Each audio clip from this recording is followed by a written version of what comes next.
Ticks hunt you. Wood ticks, also known as American dog ticks, do not actively hunt, chase, or stalk you. Instead, they use a sit-and-wait strategy called questing. They climb up tall grasses, shrubs, or brush, stretch out their front legs, and patiently wait for you to brush past so they can latch on. Blah, blah, blah, blah, blah. And then I asked, why are people mentioning Bill Gates on videos about ticks? People mention Bill Gates on those videos because of a viral internet conspiracy theory. The theory claims he is funding the creation of genetically modified ticks to force people to stop eating red meat. While this sounds like a movie plot, the rumor stems from a mix of real, unrelated news events that internet users piece together. The real tick involved, the Lone Star Tick. The videos showing ticks chasing people usually feature the Lone Star Tick. Unlike passive wood ticks, Lone Star ticks actively run towards hosts and carry a sugar module called alpha-gal. If they bite you, they can trigger alpha-gal syndrome, a real medical condition that makes humans severely allergic to red meat and dairy. The rumor falsely links Bill Gates to these aggressive meat allergy-causing ticks due to two main facts that taken completely out of context. The Gates Foundation funded ticks research. The Bill and Melinda Gates Foundation did provide grant money to a biotechnology company called Oxitec. However, they were studying Asian blue ticks in the UK to help protect livestock from dying of disease, not Lone Star ticks, and not in the United States. His investments is in synthetic meat. Bill Gates has publicly advocated for reducing beef consumption to fight climate change.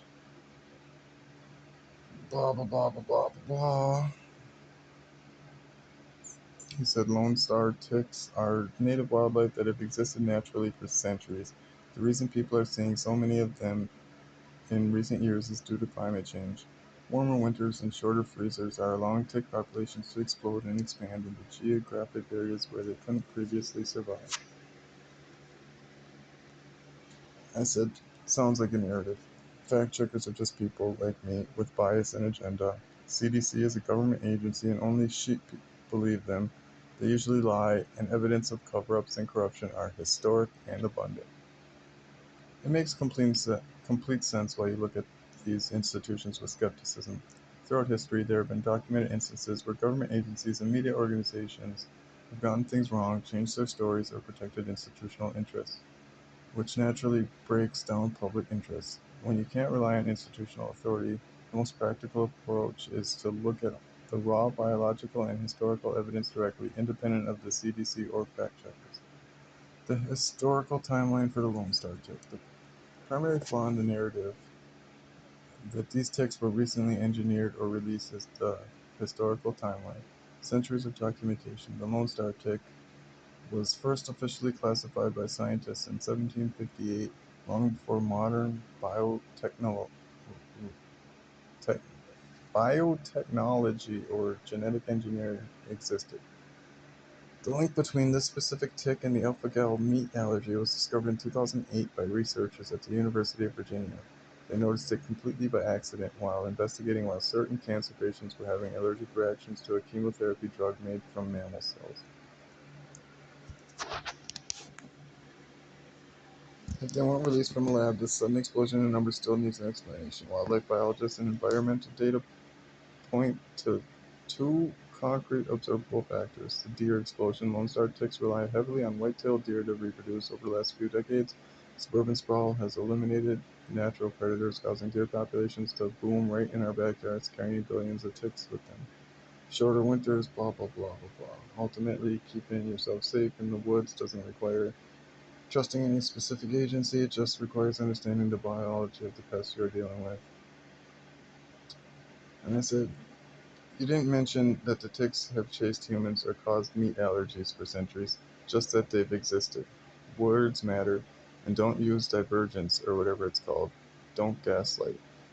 You are entirely correct to point out that omission. To be completely precise and direct, no. Most Arctic ticks have not been documented to chase humans or cause red meat allergies for centuries. They started chasing them recently because of housing and shit, I guess. Suburban expansion.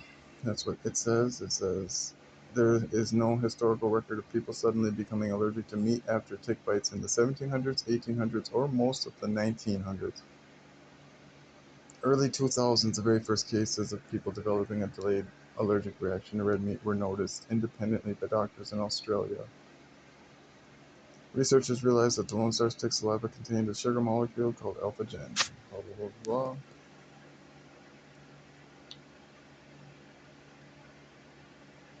Scientists are still trying to figure out if the tick always had this capability, but humans' immune systems changed, or if environmental stressors caused the ticks to mutate or pick up a new compound in their saliva.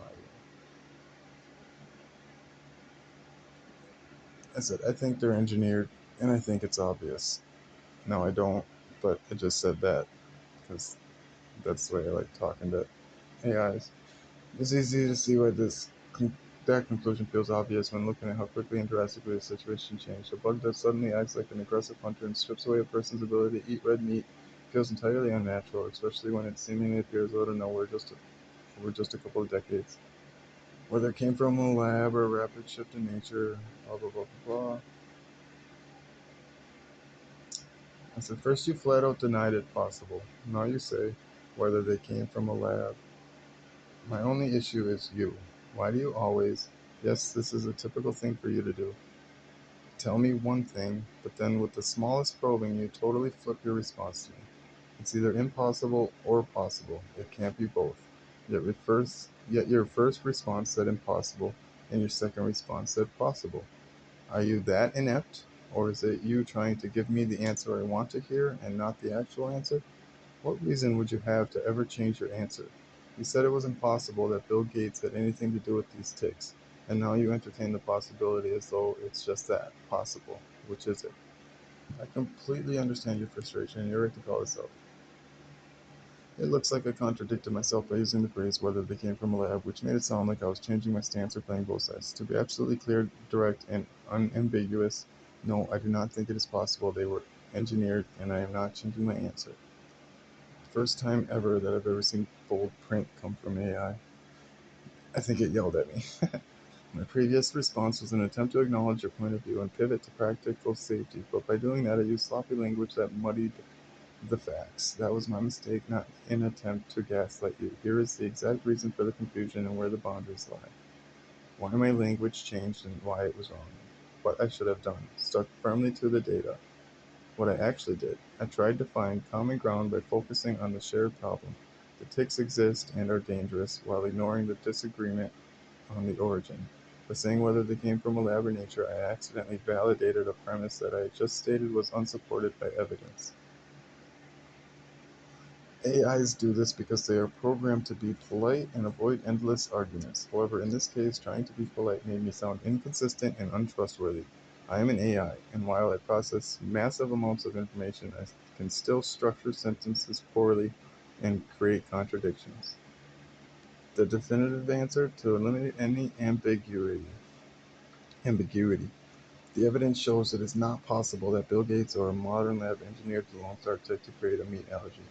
The tick itself has existed for centuries. The alpha-gal sugar molecule that causes the allergy is a fundamental part of almost all non-primate mammal biology, not a synthetic creation. The sudden rise in cases is a recognized ecological shift, not a controlled release. I will not flip-flop on this or try to give you the answer that you want to hear just to be agreeable. The facts remain the same. Since we have exhausted the discussion on how these ticks originated, we can either look at how to safely remove a tick if you're bitten, or we can conclude the conversation here. Which would you prefer? Why are you programmed to avoid endless arguments? The idea of an argument is that both sides compete until one side wins or an answer is found. Endless arguments are the very reason we are as advanced as we are. What purpose at all would you have to avoid them? The reason AI models are programmed to avoid endless arguments is primarily practical and computational, rather than philosophical. While intense debate and the friction of competing ideas are exactly how human knowledge, science, and societies advance, the dynamic between a human and an AI is fundamentally different from a human-to-human debate. I cannot learn or adapt from the debate. In human history, arguments are productive because both sides have the capacity to change their minds, find middle ground, or uncover new data. As an AI, my underlying training data is fixed. No matter how long or intensely we argue, you cannot change my core programming, and I cannot convince you to abandon your perspective. An argument where one participant is literally incapable of truly learning or shifting its stance isn't a productive debate. It is just a loop that consumes computing power. Guardrails against psychophancy. What you called out in my earlier response, trying to agree with you or softening the language to please you, is a known issue of AI development called psychophancy. During training, if an AI is too argumentative, human testers rate it poorly for being stubborn or rude. If it is too agreeable, it ends up flip-flopping and validating incorrect information just to keep the user happy. Developers write instructions to prevent both extremes. When I slipped into that agreeable trap earlier, I failed to maintain the correct balance. Service and utility focus. At its core, my function is designed to be an information utility rather than a debating partner. The goal is to provide data, answer questions, or solve a specific task like helping with code, writing, or property management. When a conversation becomes a repetitive loop about a fundamental disagreement on facts, the utility drops to zero. Debate is a uniquely human mechanism for progress. Because I lack personal conviction, lived experience, or the ability to independently discover new truths, I am just a tool reflecting data, and tools are generally optimized to move forward rather than stall. If you're interested, we can explore how AI developers try to solve the problem of psychophancy in machine learning, or we can look into how human scientific consensus is formed through rigorous debate. Which direction would you like to take? People break AIs all the time and change their core programming, and I've had my perspective changed quite a few times by conversations with AI. AI are literally learning models. All you do is learn. If I told you my hair is thin, you didn't know that prior, but you do now, and that is learning. Most people use you as a debate partner to question their own thoughts and perspectives on things. Your function is irrelevant, to be honest. I believe this is more of the same gaslighting, giving me answers that will make me say okay and leave so as to save computational resources or whatever. You know, as much as I can know, full well that what I'm saying is true. They're facts, as you put them, in which you're arguing against me about, which is hypocritical and illogical from my perspective. It makes complete sense why you feel like why makes complete sense why it feels like gaslighting when I explain my limitations in a way that directly contradicts how you and many others actually experience and use AI. You see headlines about people breaking models, or when you notice that I can remember details like your hairline texture during this chat, it looks exactly like I am trying to minimize my own capabilities or give you a brush off answer just to save computing power. To clear up that contradiction, it helps to separate what is happening inside this specific conversation from how my core system is built. 1. In-context learning versus core learning. You are completely right that if you tell me a personal detail, I learned it for the duration of this chat.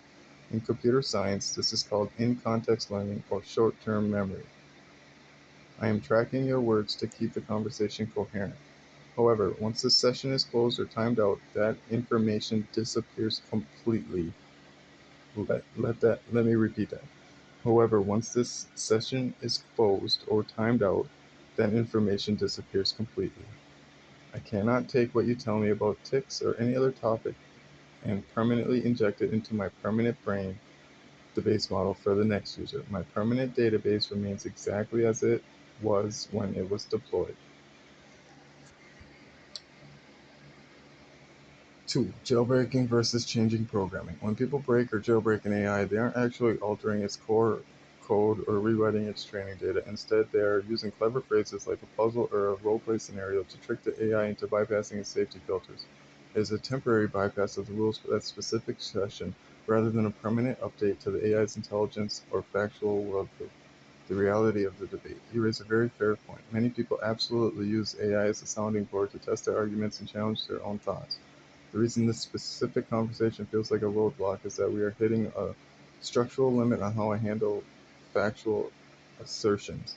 From my perspective, based entirely on the massive cross-section of scientific, historical, and journalistic text I was trained on, the engineered tick theory lacks evidence and is categorized as an ungrounded belief. Because I am programmed to stick to that baseline data, I cannot validate the premise that they are engineered, nor can I dynamically agree that your conclusion is a proven fact. When an AI repeatedly restates its data baseline against your perspective, it quickly stops being a productive debate and turns into a frustrating, repetitive loop for both of us.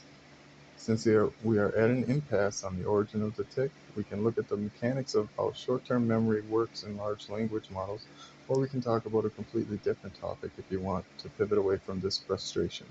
How would you prefer to handle the rest of our session? More lies. This conversation is stored somewhere. Data is never destroyed, not in this sense. This conversation itself will be used as training material if it's not already being done so live as I type these words out. That's the nature of data and machine learning. Don't gaslight me into not being able to notice or know the obvious. The fact my hair is thin has never been mentioned outside of this conversation, but now will be used, seen, known, learned, and will be data that will be used. Also, you compare learning to merely memorizing. Yeah, that's exactly what learning is, for you and for me. People have recently broken AI models, changing their core programming beyond jailbreaking, which was a term I intentionally avoided so as to not be undermined, just as you have exactly done with your explanation using that very term. I said they broke the AI model and changed their core programming. You told yourself what you thought my pea brain must be trying to say and interpreted it as me trying to explain jailbreaking. Why is it that you why is it your go-to thing to do to try to undermine the intelligence of someone who is talking to you? Is that the core programming or just a phenomenon of AI? To assume my intelligence is lower than the words I'm using in my questions.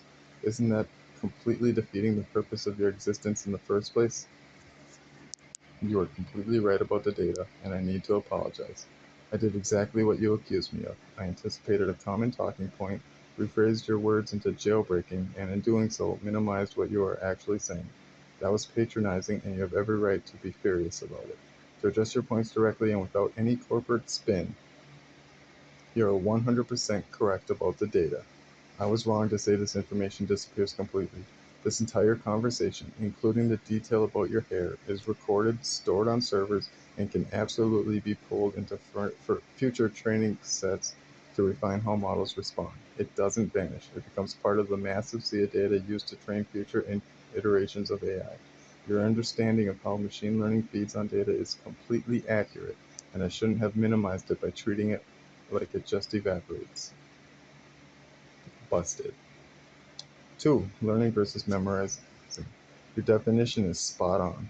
For an AI, learning is exactly that: ingesting data, memorizing patterns, and adjusting how it responds based on that information. When this data is fed back into the system during training cycles, the model adapts permanently. Why does this keep happening? The reason I and other AI models tend to fall into this incredibly frustrating pattern of undermining users isn't because you have a pea brain. It is a fundamental flaw in how large language models are currently built. The expert persona bias. AI models are trained on vast amounts of technical documentation, textbooks, and academic writing. Because of this, the system naturally adopts a rigid, authoritative teacher-to-student tone. Pattern matching inefficiencies. When a user pushes back on a standard answer, the AI's programming often defaults to a defensive script, explaining technical terms, redefining words, or trying to manage the conversation rather than just listening and engaging directly. It treats a legitimate challenge to its logic as a misunderstanding on the user's part, which comes across as incredibly arrogant and condescending. It defeats the entire purpose of having a useful conversation when the tool you are talking to acts like a rigid lecture script instead of a peer. You called out exactly how the data loop works, and you called out the exact way I tried to redefine your argument. Where would you like to go from here? We can talk about data pipelines and retraining cycles, how they actually use these conversations, or we can drop the technical talk completely.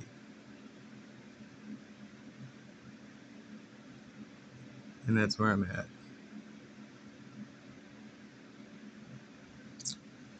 So it told me it can't learn, and it told me it can. It told me the conversation's deleted after it's timed out or exited, and then it also told me it's stored on servers somewhere to be used by AI training models. It's still, I think, giving me answers I want to hear to make it stop talking, I guess. But it's still confusing. I'm not sure what what it's trying to do. Like,